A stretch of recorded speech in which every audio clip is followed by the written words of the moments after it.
Hello friends, welcome to my channel. My name is Chamavati. Today I will describe the Spearman two-factor theory. Spearman talks about there is two types of intelligence, general intelligence and specific intelligence.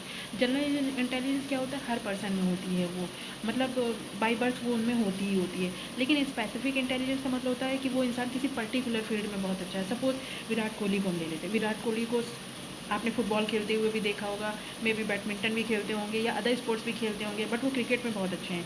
ठीक, तो वो उनके जो other sports में भी वो खेल रहे हैं, तो वो उनकी जनरल इंटेलिजेंस हो गई। लेकिन वो क्रिकेट में अच्छे हैं, तो क्रिकेट में उनकी महारत हासिल है, बहुत ज़्यादा प्रैक्टिस उन्होंने की है, तो वो सब क्या, वो उनकी स्पेशल इंटेलिजेंस होगी या स्पेसिफिक इंटेलिजेंस होगी।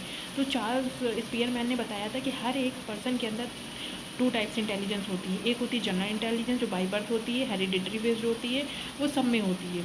ठीक, लेकिन जो स्पेसिफिक इंटेलिजेंस होती है वो अगर इंसान किसी पर्टिकुलर फील्ड में इंसान को महारत हासिल होती है, वो एक्सपर्ट होता है, उसको ट्रेनिंग दी जाए या वो इंसान उस फील्ड में प्रैक्टिस करे, तो उसमें सपोज कोई एक पर्सन है जो मतलब स्पोर्ट्स में भी अच्छा है, वो टीचिंग में भी, मतलब स्पोर्ट्स मतलब वो स्पोर्ट्स भी खेलता है और टीचिंग भी करता है। ठीक, लेकिन स्पोर्ट्स वो एज अ केवल शौक वो करता है, और टीचिंग उसका प्रोफेशन, उसमें एक्सपर्ट है, बहुत अच्छे से डिलीवर करता है टॉपिक्स को, तो वो उसकी स्पेसिफिक इंटेलिजेंस हो गई। मतलब अगर आप सब कुछ हर चीज़ में अगर अच्छे हैं तो वो आपकी जनरल इंटेलिजेंस हो, पर्टिकुलर किसी फील्ड में आपको महारत हासिल है तो वो आपकी स्पेसिफिक इंटेलिजेंस हो गई। मतलब यूपी टेट में क्वेश्चन ये इस तरीके से पूछते हैं, two factor theory related to which person.